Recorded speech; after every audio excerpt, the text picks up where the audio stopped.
Welcome back to Holloway Archives, where forgotten stories come to light and mysteries from the past find their voice. Before we dive into today's haunting tale, make sure to subscribe to our channel and let us know in the comments what state or city you're listening from. We love connecting with fellow mystery enthusiasts across the country who appreciate these forgotten tales of America's darkest corners. The screaming stopped at exactly 3:47 a.m. on October 13, 1982, but the dogs in Harlan County kept howling until dawn.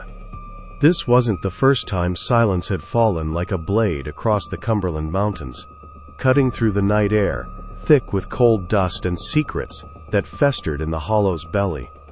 What happened in those Kentucky hills over 3 decades ago reveals how isolation can twist a bloodline into something unrecognizable, and how an entire community can choose blindness over truth. The creak of rotting porch boards, the metallic tang of rusted well water, the damp earth that never quite dried. These were the textures of Copperhead Hollow, a place where the Macready family had lived, bred, and buried their sins for over a century. Population: 43 souls, though counting souls in Copperhead Hollow always proved tricky. The hollow stretched like a scar between 2 ridges, accessible only by a gravel road that the county stopped maintaining sometime in the 1960s. Mail came twice a week, when the postal worker remembered.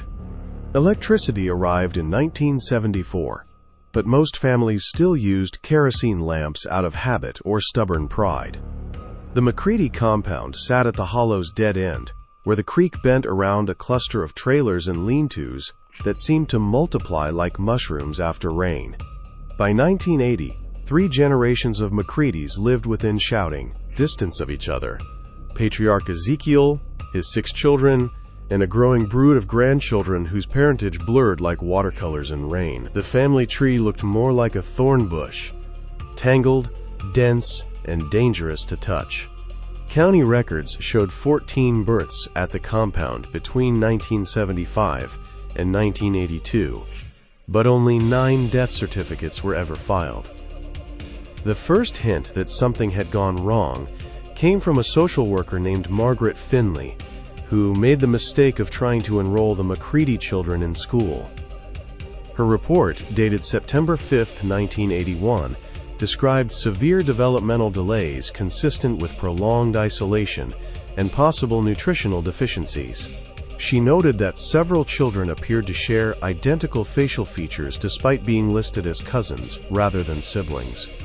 More disturbing was her observation that the youngest children seemed unnaturally fearful of adults outside the family unit. Margaret's supervisor buried the report.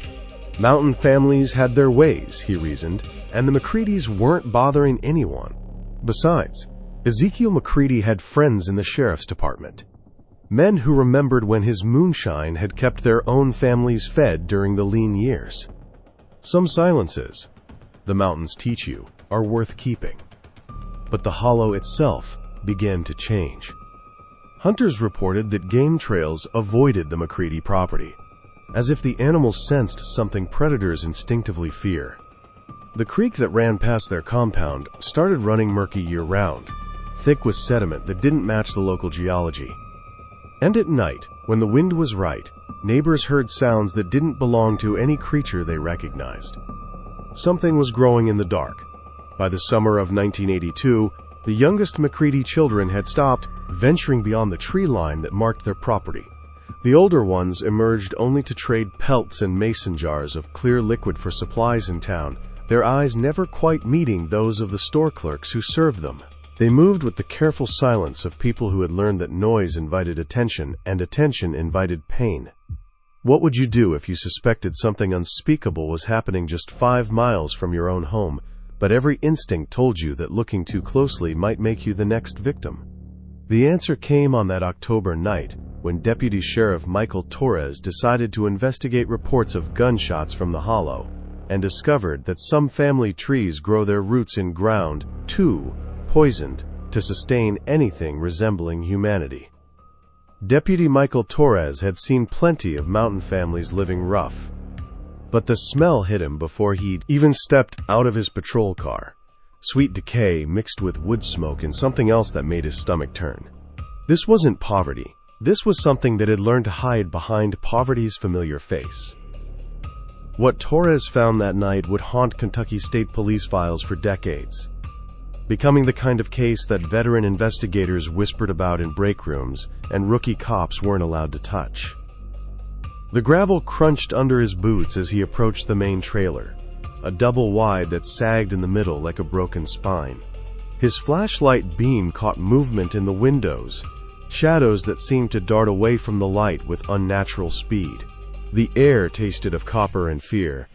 3 children emerged from behind a rusted pickup truck. Their ages were impossible to determine. They might have been 8 or 18. Malnutrition and something else had stunted their growth in ways that defied easy categorization. Their clothes hung in tatters, but their eyes held an intelligence that seemed almost feral, watching, calculating, waiting. The oldest, a girl with matted hair that might once have been blonde, spoke in a dialect so thick that Torres had to strain to understand. "Ain't supposed to be here after dark," she said, her voice carrying an authority that belonged to someone much older. "Granddaddy don't like strangers." Torres identified himself, explained he was responding to reports of gunfire. The children exchanged glances that seemed to communicate volumes without words. The girl tilted her head toward the largest trailer, where warm light leaked through torn curtains. Through the thin walls, Torres could hear what sounded like a family dinner. The clink of utensils, low conversation, someone laughing at a joke he couldn't quite make out. His radio crackled. "Unit 7, what's your status?" Torres hesitated. Protocol demanded he call for backup, but backup was 40 minutes away on mountain roads that turned treacherous after dark. The children watched him with the patience of hunters who had learned to wait for their prey to make the first mistake. When he knocked on the trailer door, the sounds inside stopped immediately. Complete silence, as if everyone had simply vanished. Then, slow footsteps, deliberate and measured. The door opened to reveal Ezekiel McCready himself, a man Torres recognized from old arrest photos, though the years had carved him into something harder and more angular. His smile revealed teeth filed to points, a modification Torres had never seen outside of prison gang files. "Evening, deputy. Bit late for social calls, ain't it?" Behind Ezekiel, Torres could see into the trailer's main room. A long table dominated the space, set for what appeared to be a feast. Steam rose from serving dishes, and the rich smell of cooked meat filled the air. But something about the scene felt wrong. The proportions were off. The shadows fell at strange angles, and the other family members who sat around the table seemed frozen in place, their forks halfway to their mouths. The feast that never ended. Torres counted 7 adults and at least a dozen children, though in the dim light, it was hard to tell where one person ended and another began. They sat so still they might have been mannequins, except for their eyes, which tracked his every movement with the focused attention of predators evaluating a potential meal, just checking on reports of gunshots. Torres managed, his hand instinctively moving to his service weapon, making sure everyone's safe. Ezekiel's filed teeth caught the light as his smile widened. "Safe as houses, deputy. Just doing a little night hunting. These mountains, they're full of things that only come out after dark." The statement hung in the air like smoke from a funeral pyre. Torres knew he should press further, demand to search the property, assert his authority as a law enforcement officer. But the eyes watching him from inside the trailer held a hunger that transcended mere poverty or desperation. This was something that had been feeding for a long time and had developed a taste for more than just the deer and rabbits that roamed these hills. What does a lawman do when he realizes that some laws were never meant to reach into certain dark corners of the world? As Torres backed toward his patrol car, he caught sight of something that would appear in his nightmares for years to come. A child's bicycle, partially buried behind the main trailer, its small wheels still spinning slowly in the mountain breeze. The bicycle belonged to Amy Chen, age 7, who had disappeared from a camping trip near Pine Mountain State Park 6 months earlier. Torres recognized it immediately. The purple frame with silver streamers that had been plastered across every missing person flyer in eastern Kentucky. This single piece of evidence transformed what might have been dismissed as mountain eccentricity into something far more sinister, connecting the McCready compound to a string of disappearances that stretched back nearly 2 decades. Torres photographed the bicycle with hands that shook despite his years of training. The streamers moved in the night breeze like fingers beckoning him deeper into the hollow's secrets. State police records would later reveal a pattern that local law enforcement had somehow failed to notice. Children vanishing along a corridor that stretched from Harlan County north through Pike and Floyd counties, always from families who were camping, hiking, or traveling through the remote mountain areas. 23 children between the ages of 5 and 12 had gone missing in that region since 1964. 23 families left to wonder what had happened to their sons and daughters in the vast wilderness of Appalachian Kentucky. The official explanation was always the same. Children wandered off, got lost in the dense forest, fell into hidden mine shafts or swift-running creeks. The mountains were dangerous, rangers explained to grieving parents. Accidents happened. Bodies were rarely recovered in terrain that rugged, and families were encouraged to find closure without physical remains. But Torres now understood that some of those children had never been lost at all. They had been found. Inside his patrol car, Torres radioed for backup and requested immediate contact with the state police. But as he spoke into the microphone, he became aware that shapes were moving in the darkness around his vehicle. The McCready children had emerged from their hiding places and were circling his car with the coordinated precision of a pack. Their movements were silent, deliberate, and utterly inhuman in their synchronization. The oldest girl appeared at his passenger window, her face pressed against the glass. In the green glow of his dashboard lights, Torres could see that her canine teeth had been filed to points, just like her grandfather's. She mouthed words he couldn't hear through the glass, but her meaning was clear. He wasn't leaving the hollow tonight. His radio erupted in static.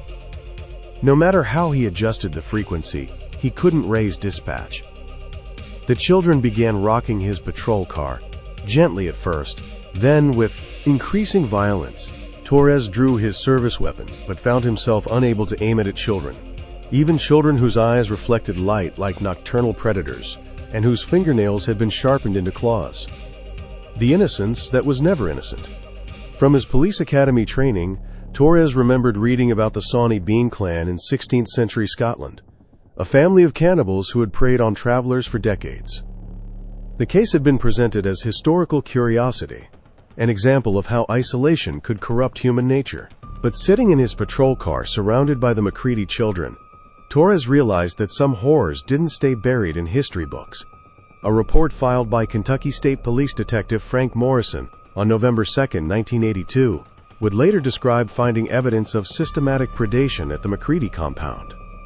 Morrison's team discovered personal belongings from at least 15 missing children hidden throughout the property, along with crude drawings that appeared to show hunting techniques specifically adapted for capturing young humans. But on that October night, Torres had only his instincts and his growing certainty that he had stumbled into something that would challenge every assumption he'd ever made about the nature of evil. The children stopped rocking his car and began to sing a lullaby in that same thick dialect, their voices harmonizing in ways that human voices shouldn't be able to harmonize. The melody was hauntingly beautiful, and Torres found himself growing drowsy despite the adrenaline coursing through his system.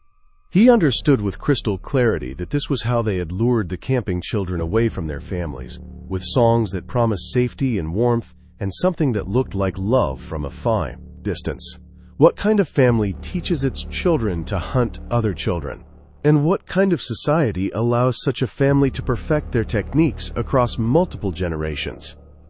As the singing grew louder, Torres saw lights approaching through the trees. Not the searchlights of his backup, but the flickering glow of torches carried by the adult members of the McCready clan, moving toward his position with the patient inevitability of a rising tide.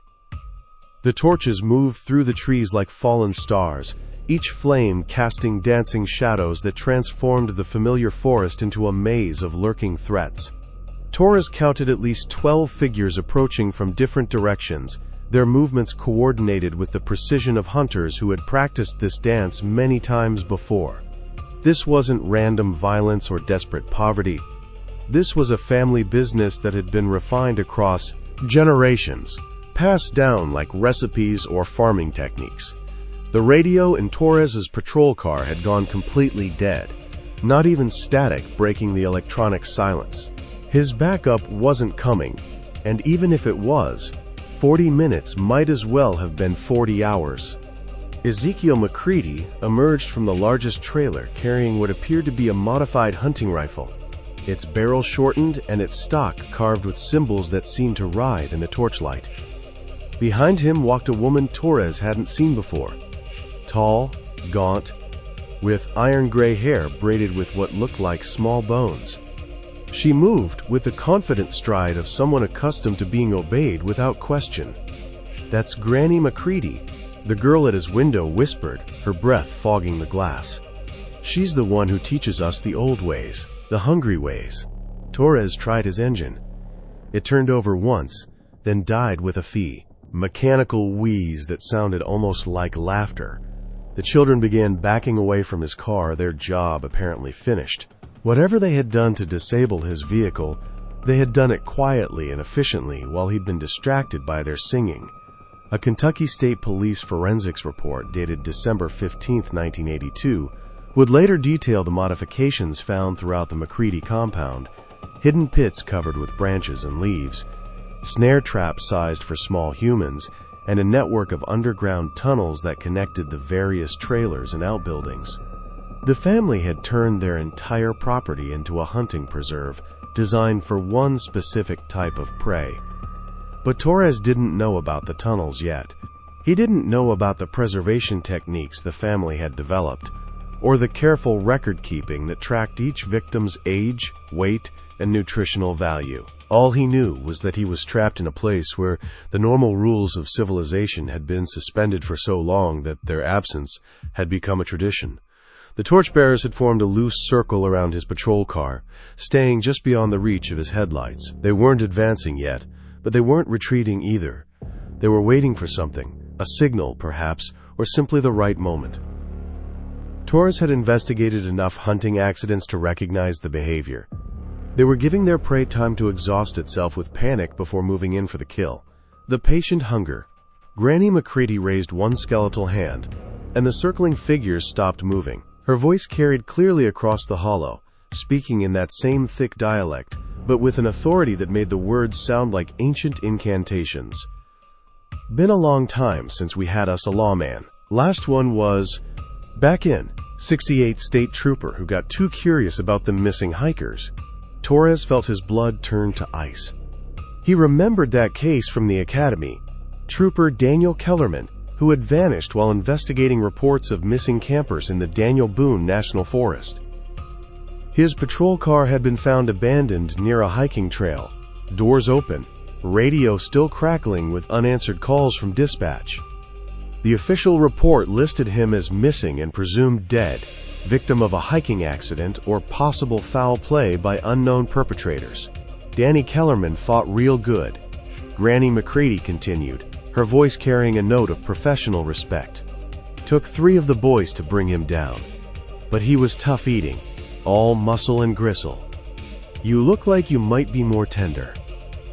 The children had completely disappeared now, melting back into the darkness with supernatural silence. Torres understood that they would be taking positions around his vehicle, cutting off any possible escape routes. This family had been perfecting their hunting techniques for decades, and he was about to become their latest field test.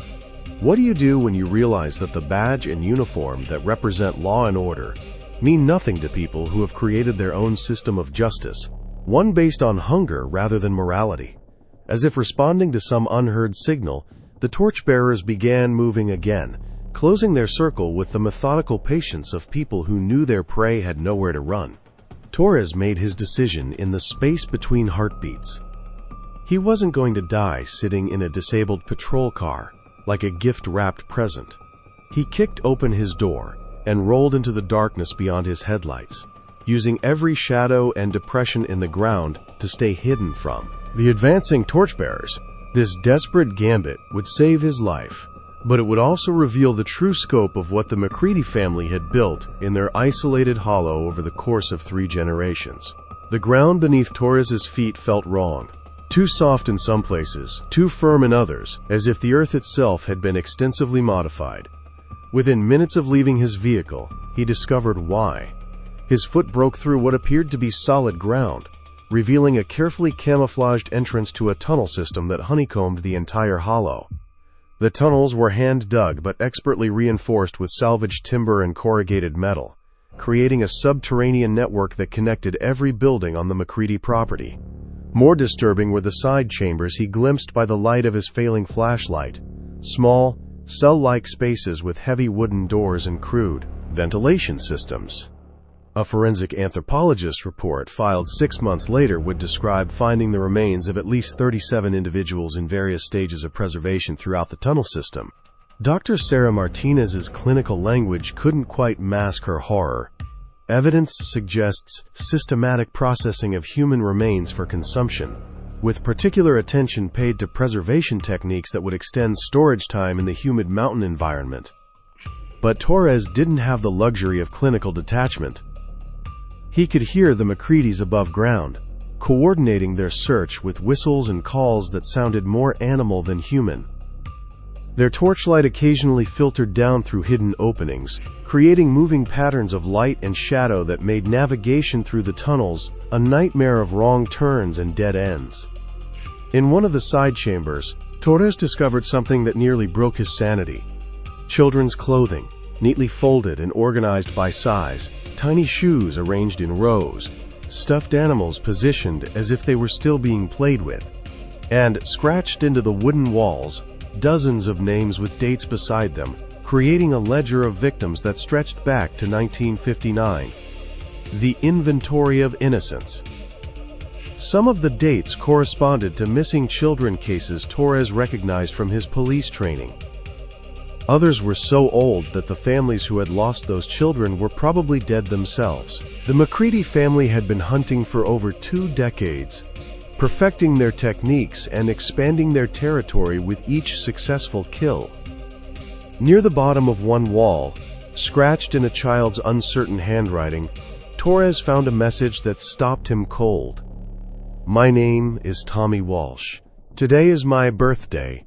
I am 8 years old. If someone finds this, tell my mom and dad I love them, and I'm sorry I went with the singing lady." The entry was dated August 12, 1979. Torres remembered the case. Tommy Walsh had disappeared during a family camping trip in the Daniel Boone National Forest. His parents had spent their life savings on private investigators and psychics, never knowing that their son had survived long enough to carve his final message into the wall of an underground prison. Above ground, the search was getting closer. Torres could hear footsteps directly overhead and voices discussing the best way to flush him out of the tunnels. Someone mentioned flooding the system with smoke.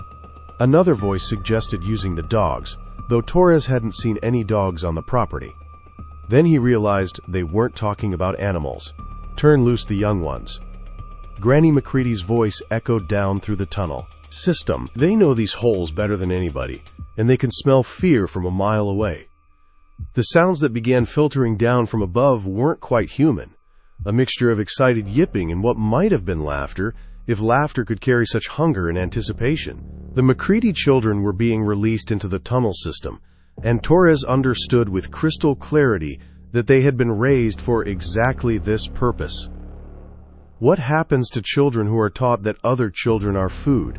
And how do you fight enemies who have never learned the difference between hunting and playing? In the distance, Torres could hear them coming. The scrabble of small hands and feet moving through the tunnels with the confidence of creatures who had spent their entire lives in this underground maze. The sounds approaching through the tunnels weren't quite footsteps and weren't quite crawl-in, something in between that made Torres's skin crawl with evolutionary dread. The Macready children moved through their underground domain with the fluid grace of creatures perfectly adapted to their environment. This was their true home, not the ramshackle trailers above ground that served merely as camouflage for visiting outsiders. Down here in the darkness, the children had been transformed into something that belonged more in nightmares than in any recognizable version of human society. Their eyes had adapted to the perpetual gloom, their hearing had sharpened to detect the slightest movement, and their understanding of morality had been shaped by lessons that no child should ever learn. Torres pressed himself into a narrow alcove and tried to control his breathing as small shapes flitted past in the tunnel beyond. They communicated in whispers and clicks that seemed to function as a complete language, coordinating their search with the efficiency of a military unit. But there was something else in their voices: excitement, anticipation, the kind of joy that normal children might show while playing hide-and-seek. For them, this was play. The distinction between hunting and games had been erased so early in their development that they literally couldn't tell the difference between stalking a deer and stalking a human being. A child psychology evaluation conducted months later by Dr. Robert Chen would describe this as, quote, complete moral dissociation resulting from systematic conditioning during critical developmental periods. In the main tunnel, Torres could hear them discussing strategy in their peculiar dialect. The oldest girl, the one who had spoken to him at his patrol car, seemed to be directing the others with the casual authority of someone accustomed to command. She was perhaps 14, but her voice carried the cold calculation of a seasoned predator. "Deputy man's scared," she said to her siblings. "Can smell it on him, thick as molasses. But he's trying to be quiet, so he's probably military trained. Gotta be smart about this." Another voice, younger but equally confident, found his blood trail where he scraped his hand on the rocks. "He's moving toward the old processing rooms." The education of monsters. Torres realized with growing horror that he was bleeding from a cut he'd sustained while crawling through the tunnel entrance. In the darkness, he hadn't noticed the wound, but the children's enhanced senses had picked up the scent immediately. He was leaving a trail as clear as breadcrumbs, leading them directly to his hiding place. A case file from the FBI's Behavioral Analysis Unit, compiled in 1983, would later detail the sophisticated psychological conditioning that had created these children. Dr. Jennifer Hayes wrote, "The subjects display complete absence of empathy for victims outside their family unit, combined with highly developed tactical intelligence and pack hunting behaviors typically seen only in apex predators." But academic analysis couldn't capture the pure terror of being hunted by children who giggled while they planned your death. Torres heard them discussing which tunnels to block off, how to drive him toward the meat rooms, and whether they should take him alive or kill him quickly. Their voices held the same casual tone that normal children might use while deciding what game to play next. The oldest girl's voice came from much closer now. "Found where he's hiding. Can hear his heart beating from here. Sounds like a scared rabbit." Torres realized they had pinpointed his location with frightening accuracy. In desperation, he began moving deeper into the tunnel system, hoping to find another exit or at least a more defensible position. But every turn seemed to lead to another dead end or another chamber filled with evidence of the family's decades-long hunting spree. In one room, he discovered what appeared to be a primitive but effective preservation facility. Hooks, salt barrels, and cutting tools arranged with the orderly precision of a commercial butcher shop. The walls were lined with crude drawings that seemed to show different dismemberment techniques, annotated in the careful handwriting of someone who took pride in their craft. What kind of family passes down knowledge of human butchery, the way normal families might share recipes or farming techniques? Behind him, Torres could hear the children had stopped their pursuit. They were whispering among themselves, and there was something different in their tone now. Not excitement, but concern. Then he heard the oldest girl's voice, sharp with alarm. "Somebody's coming. Big people. Got to get back upstairs." Through the tunnel walls, Torres could hear the distant sound of vehicle engines and shouting voices. His backup had finally arrived. The cavalry arrived in the form of 6 Kentucky State Police cruisers and 2 FBI vehicles, their red and blue lights turning the Hollow into a strobing nightmare that revealed just how extensive the McCready compound truly was. But the federal agents had come for reasons that went far beyond one missing deputy.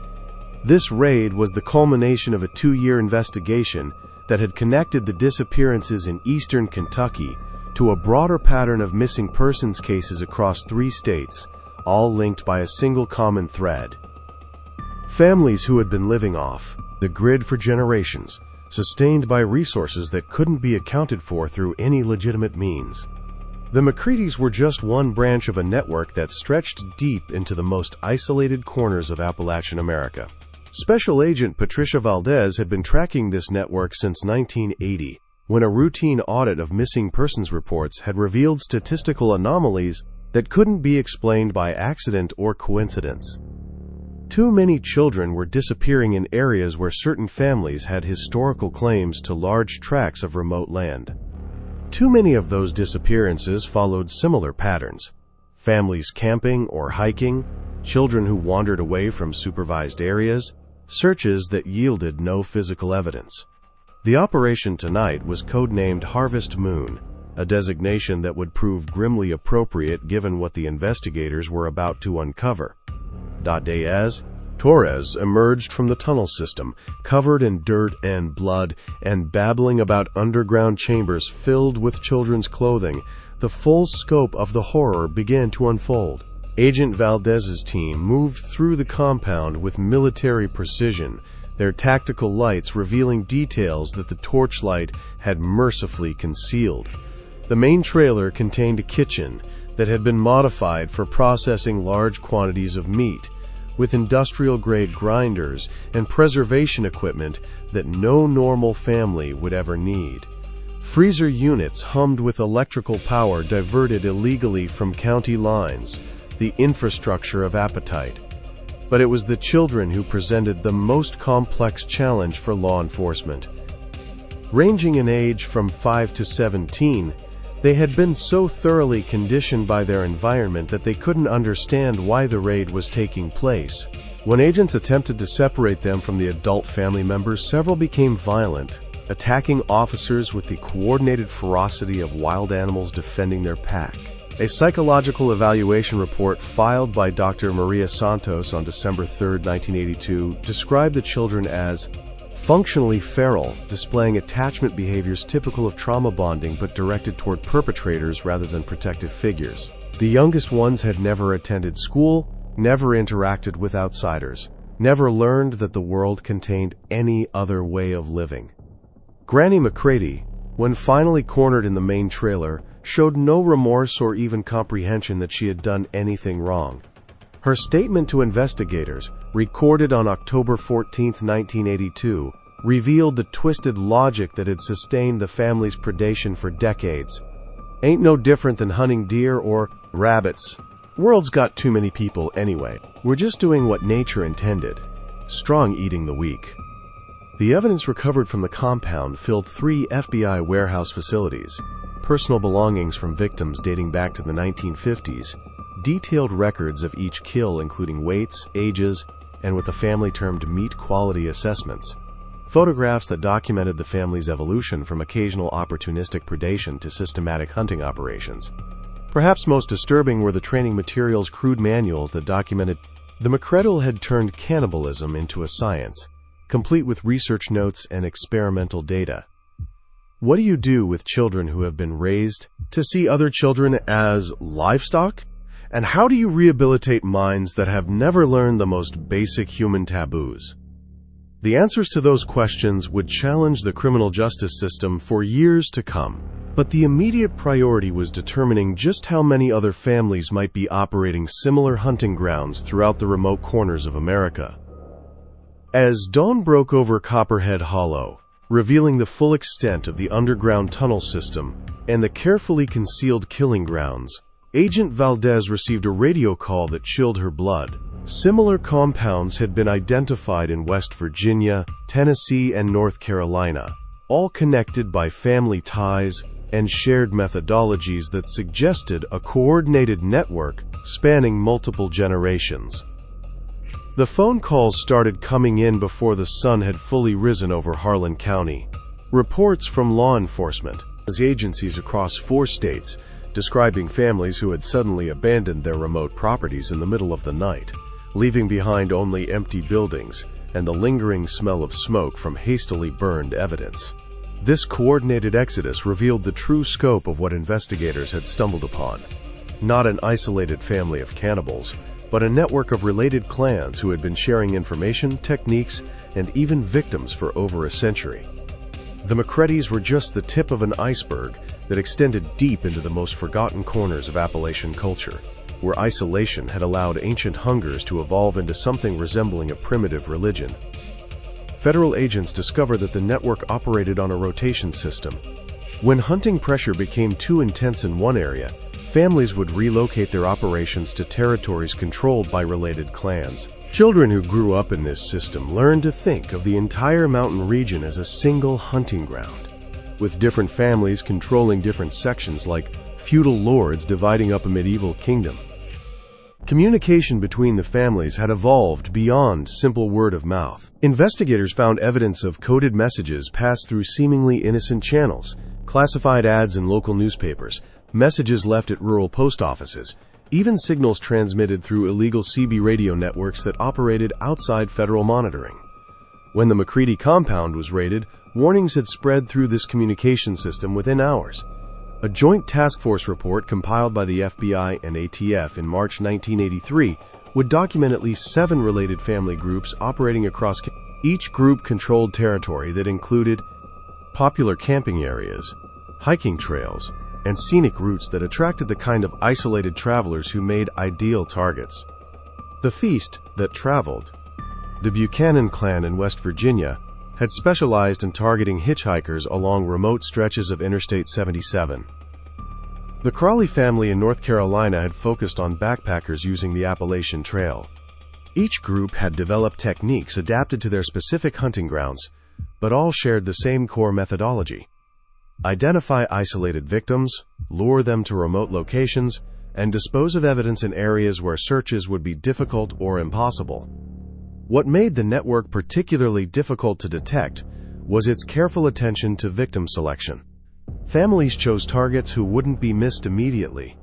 Drifters, runaways, tourists from distant states who had told no one about their travel plans. When victims were reported missing, the crimes had usually been committed hundreds of miles away from where the reports were filed, making it nearly impossible for local law enforcement to identify patterns. The children rescued from these compounds presented unique challenges for social services. Many had never learned to read or write, had no concept of conventional morality, and displayed symptoms that psychologists struggled to categorize. Dr. Amanda Foster, who worked with several of the rescued children, wrote, "These subjects have been conditioned to view predation as normal family activity. They express confusion about why their lifestyle is considered problematic, similar to children of isolated religious cults. But unlike religious cults, which typically claim divine justification for their practices, the cannibal families operated from a purely pragmatic worldview. They saw their predation as a practical response to poverty and isolation, a way of ensuring survival in environments where conventional resources were scarce."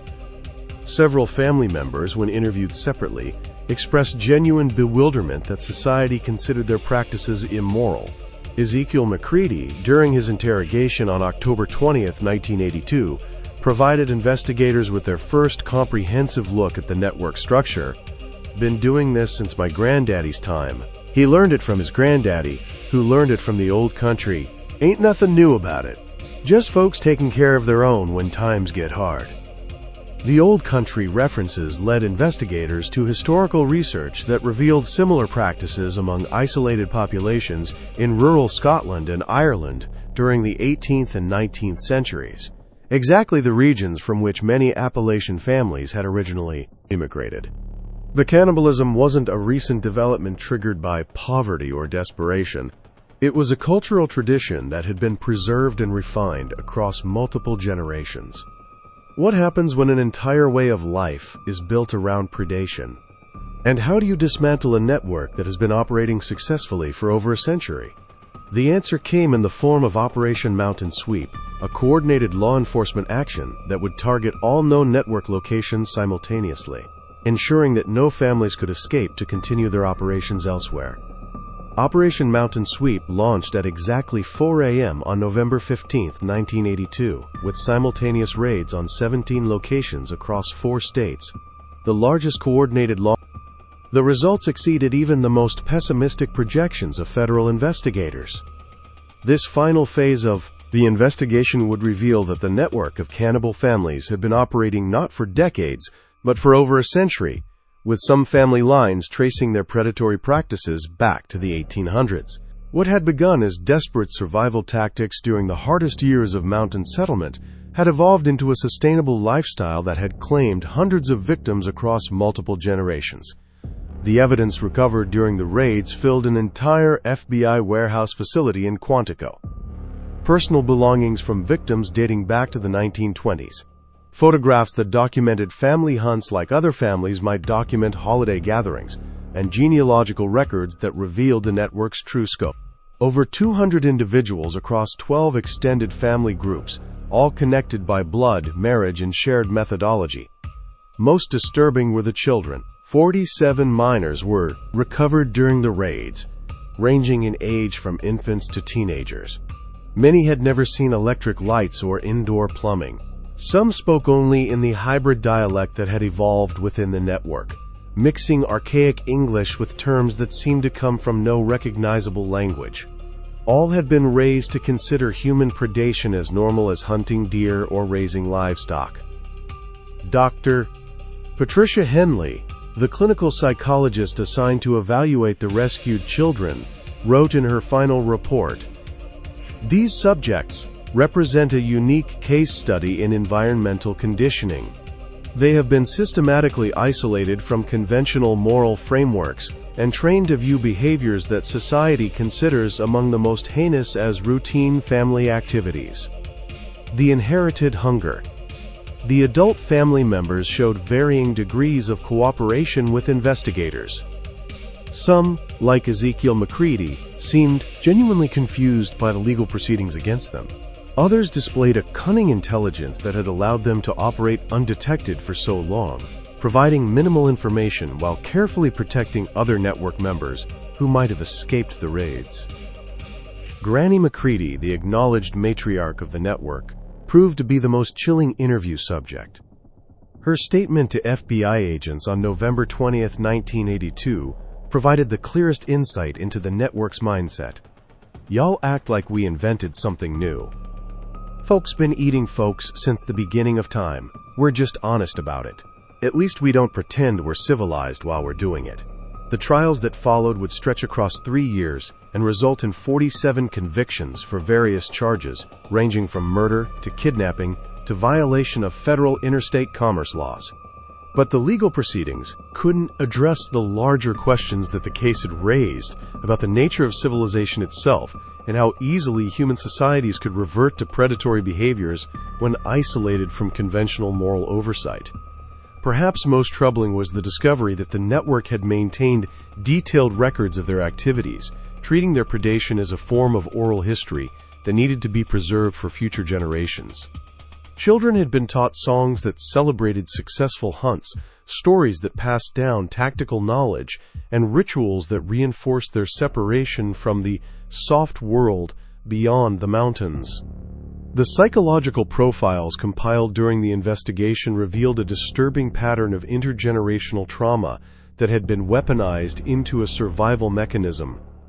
Children who had been victimized by the system grew up to become its most effective practitioners, as their own suffering transformed into a twisted form of strength that allowed them to inflict similar horrors on others.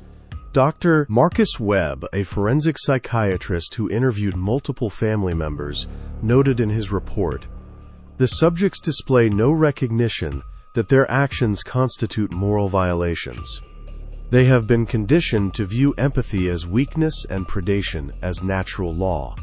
Rehabilitation may be impossible for the older subjects, as their worldview has calcified beyond the reach of conventional therapeutic intervention. The youngest children presented the most hope for recovery, but even they struggled with concepts that other children took for granted. Simple ideas like friendship, sharing, and compassion had to be taught from scratch to minds that had been shaped by an entirely different set of values. Social workers reported incidents where rescued children would attempt to hunt other children in their care facilities, not understanding that such behavior was inappropriate. They had been trained to evaluate every human interaction in terms of predator and prey, dominant and submissive, hunter and food. The network's communication systems proved to be more sophisticated than investigators had initially realized. Coded messages weren't just passed through obvious channels like CB radios and newspaper classified ads. The families had developed an entire symbolic language that could be embedded in seemingly innocent activities. Arrangements of stones along hiking trails conveyed information about potential targets. Specific patterns of damaged tree bark indicated which areas had been harvested and which remained productive. Even the placement of certain wildflowers could communicate warnings about law enforcement presence or opportunities for coordinated hunts. This symbolic language had evolved over generations, passed down through oral tradition and hands-on training that began when children were barely old enough to walk. By the time they reached adolescence, network children could read the mountain landscape like a book, interpreting signs that would be invisible to outsiders. The scope of the network's activities became clearer as investigators pieced together evidence from multiple raids. Beyond the primary families, they discovered a broader support structure that included seemingly legitimate businesses in small mountain towns. Certain general stores had knowingly purchased wild game that was actually human meat. Some local officials had accepted bribes to discourage investigations or misdirect search efforts when victims went missing. The corruption extended deeper than anyone had imagined. County clerks had falsified birth and death records to help families maintain their cover. Local doctors had treated injuries sustained during hunts without reporting them to authorities. Even some religious leaders had provided spiritual justification for the families' practices, framing cannibalism as a form of communion with ancient mountain spirits. This web of complicity had allowed the network to operate with near impunity for decades. When outside authorities did investigate disappearances, local officials could ensure that searches focused on areas far from the actual crime scenes. Evidence could be destroyed or lost. Witnesses could be intimidated or simply fail to come forward. The mountain communities that surrounded the cannibal families lived in a state of willful ignorance, understanding just enough about their neighbors' activities to stay out of their way, but never enough to feel compelled to act. It was a delicate balance of fear and denial that had been maintained for generations. Some residents admitted to investigators that they had suspected something was wrong but had convinced themselves that it wasn't their problem. Others claimed complete ignorance, though their stories contained inconsistencies that suggested they knew more than they were willing to admit. The psychological impact on these communities would prove to be long-lasting. Towns that had harbored the cannibal families struggled with collective guilt and trauma. Property values plummeted. Tourism dried up. Young people left for cities, unwilling to raise families in places associated with such horror. But perhaps the most disturbing revelation came from the network's own records, which documented not just their predatory activities, but their long-term planning for expansion. The families hadn't been content to operate in isolation. They had been actively working to spread their practices to new territories and recruit new members from outside their bloodlines. Marriage alliances had been arranged with families in other states, not for love or even genetic diversity, but to establish new hunting grounds and expand the network's reach. Young adults had been sent to urban areas as scouts, identifying potential victims and mapping escape routes for future operations. The network had been evolving, adapting to changing conditions and modern surveillance techniques. They had learned to use technology to their advantage, monitoring police radio frequencies and tracking search patterns to avoid detection. Some of the younger members had even attended legitimate colleges, studying psychology and criminology to better understand how to evade law enforcement. This wasn't a dying tradition clinging to existence in forests, remote mountains. It was a growing threat that had been preparing to emerge from the shadows and establish itself in the modern world. The revelation of the network's expansion plans prompted a massive federal task force operation that extended far beyond the original mountain sweep raids.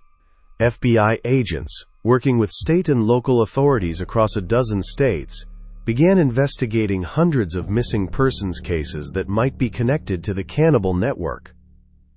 Cold cases dating back decades were reopened.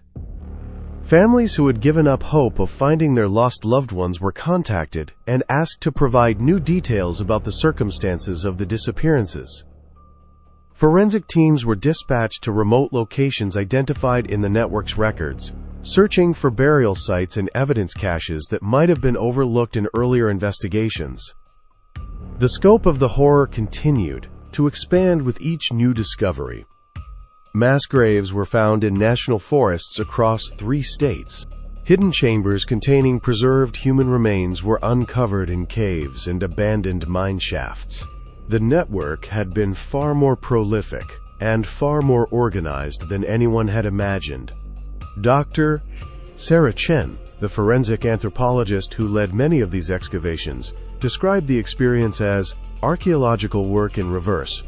Instead of uncovering ancient civilizations, we were documenting the systematic destruction of human lives by a predatory culture that should never have been allowed to exist. The victims represented a cross-section of American society: families on vacation, college students backpacking through the mountains, elderly couples enjoying retirement travel.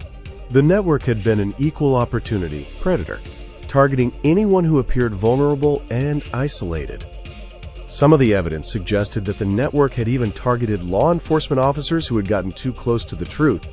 The disappearance of State Trooper Daniel Kellerman in 1968 was just one of several cases where police officers investigating missing persons reports had themselves vanished without a trace. The psychological toll on the investigators working these cases was enormous. Many required counseling to cope with the scale of the horror they were uncovering.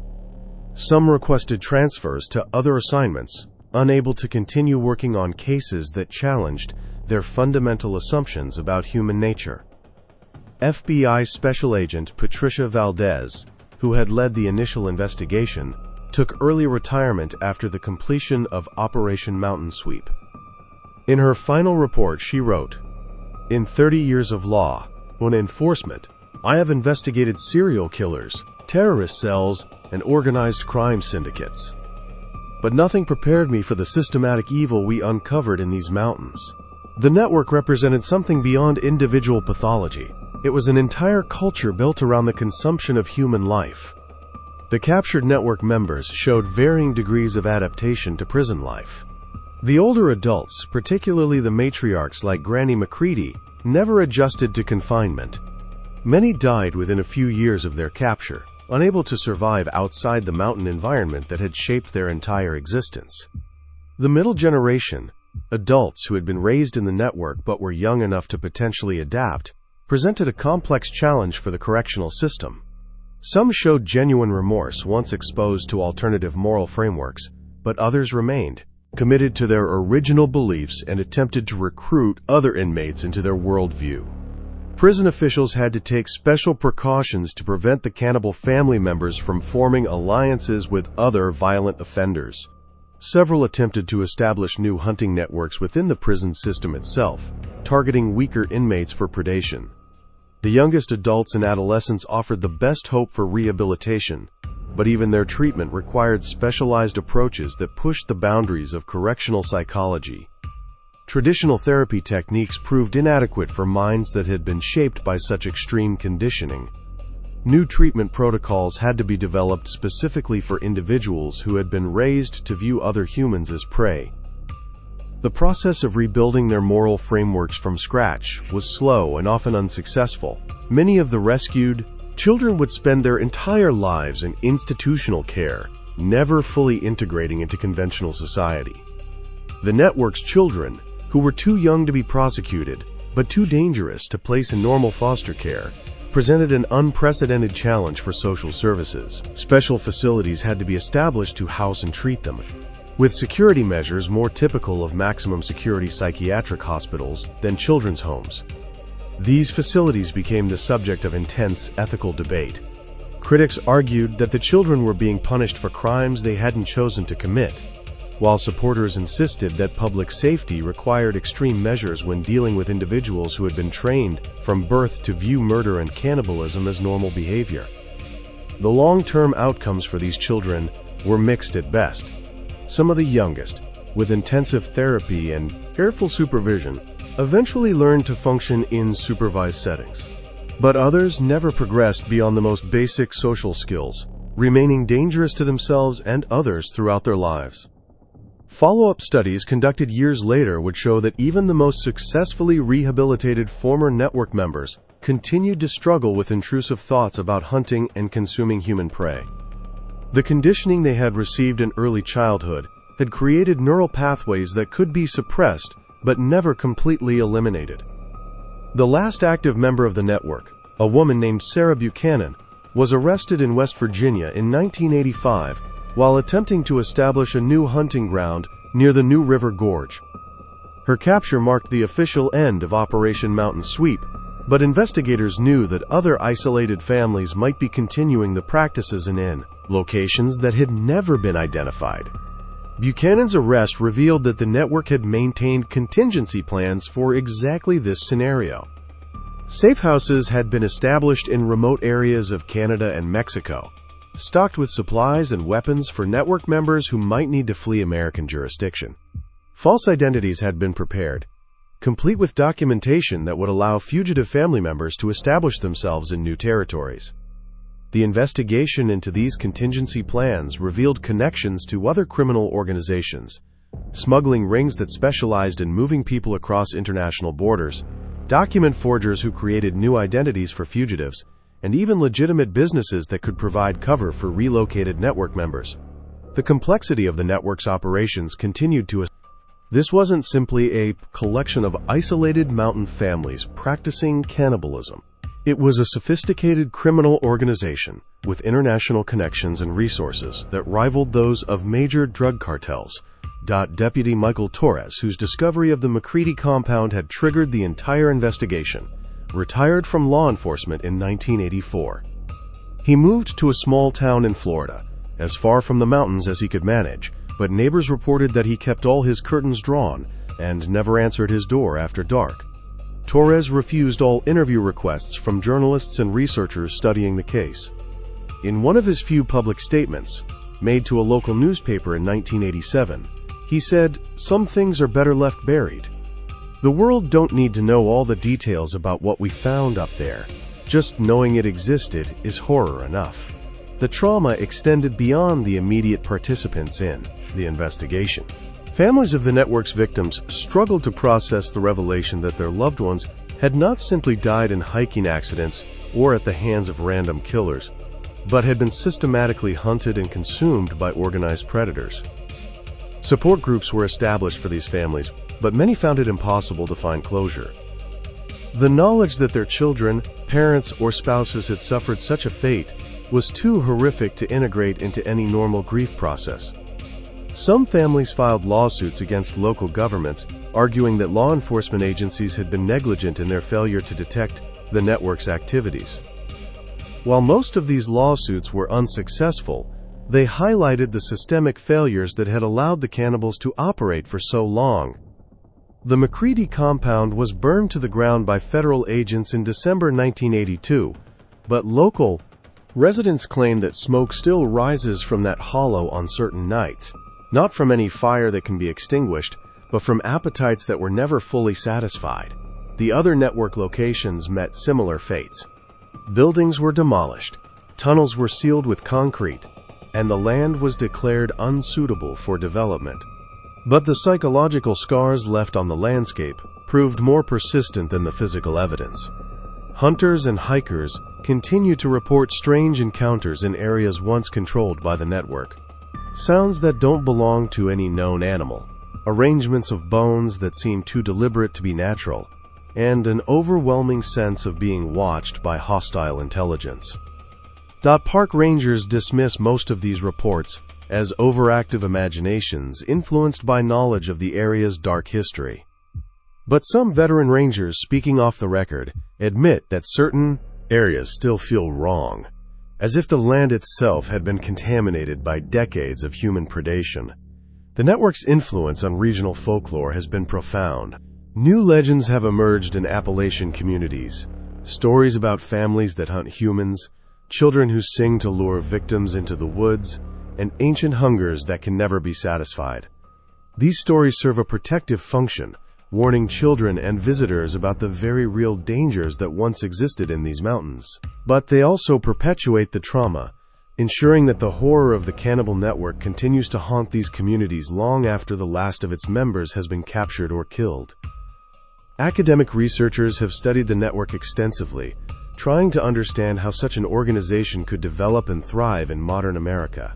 The case has become a touchstone for discussions about the nature of evil, the importance of social oversight, and the dangers of extreme isolation. But for all the analysis and theorizing, certain questions remain unanswered. How many victims were there really? Are there other networks still operating in remote areas? And perhaps most disturbing of all, what conditions might allow such horrors to emerge again in the future? The official records of Operation Mountain Sweep remain classified at the highest levels of government. Only sanitized summaries have been released to the public, with the most disturbing details redacted or withheld entirely. The full scope of the network's activities may never be known. Even today, decades after the last arrests were made, park rangers in remote areas of Appalachia sometimes find abandoned campsites where families have disappeared without explanation, leaving behind only empty tents and the lingering sense that something patient and hungry is still watching from the tree line. The screaming that stopped at 3:47 a.m. on October 13, 1982, may have marked the beginning of the end for the Macabre family's reign of terror. But in the deepest hollows of the Cumberland Mountains, where mist still rises from ground that has tasted too much human blood, some residents claim they can still hear echoes of that final scream, a reminder that some hungers never truly die. They just learn to wait in the darkness for their next opportunity to feed. The case of the Copperhead Hollow cannibals stands as a testament to the depths of human depravity and the importance of vigilance in protecting the innocent from predators who have learned to hide behind the mask of civilization itself.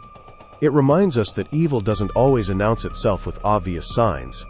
Sometimes it wears the face of poverty, tradition, and isolation, using our compassion and understanding as weapons against our better judgment. In the end, the Macabre network was defeated not by superior firepower or advanced technology, but by a single deputy sheriff who refused to look the other way when confronted with evidence that something was terribly wrong. His courage in the face of unimaginable horror saved countless lives and brought justice to hundreds of victims who had been forgotten by everyone except the monsters who had consumed them.